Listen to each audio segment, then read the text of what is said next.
بسم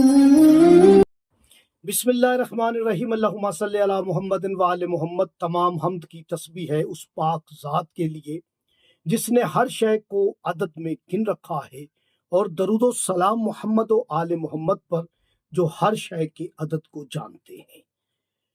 میں طالب علم الحرف و عدد گلفام علی حسینی، اور آپ دیکھ رہے ہیں فیض حسینی ٹی وی۔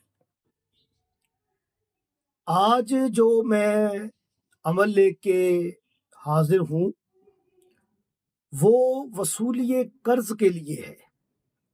اگر آپ نے کسی کو پیسے دیے ہوئے ہیں وہ واپس نہیں کرتا، اگر آپ نے کہیں کمیٹی ڈالی تھی وہ لے کے بھاگ گیا ہے، یا وعدے پہ وعدہ کر رہا ہے، آپ کو آپ کی رقم نہیں دے رہا، کہیں پر بھی آپ کی کوئی رقم پھنسی ہوئی ہے، آپ اس وظیفے کو کریں۔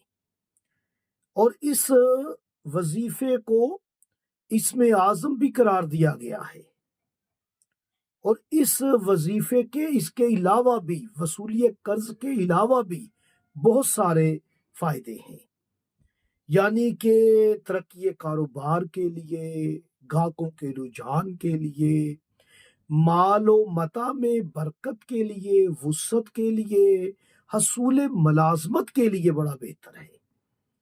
آپ نے نماز فجر کے بعد 3 تسبیحاں کرنی ہیں، اول و آخر درود پاک ضرور پڑھنا ہے 11 مرتبہ، اور 300 مرتبہ بوضو حالت میں نماز فجر کے بعد 40 دن تک اس عمل کو کریں۔ مقصد اس سے پہلے ہی پورا ہو جائے گا، لیکن آپ 40 دن تک ضرور اسے کامل کریں۔ آپ کو عمل کا لطف اتنا آئے گا کہ آپ اسے 5-6 مہینے، سال پڑھتے رہیں گے۔ عمل غور سے سن لے، معرفت سے سن لے۔ عمل کی اجازت ان لوگوں کو ہے جو ہماری ویڈیو کو کامل دیکھے، ویڈیو کو شیئر کرے اور ہمیں کمنٹس کرے۔ وظیفہ یہ ہے یا اللہ ہو، یا غنی ہو، یا کریم ہو۔ پھر سن لے، یا اللہ ہو، یا غنی ہو، یا کریم ہو۔ یہ آپ نے پڑھنا ہے، یقین کے ساتھ پڑھے، مقصد انشاءاللہ آپ کا پورا ہو۔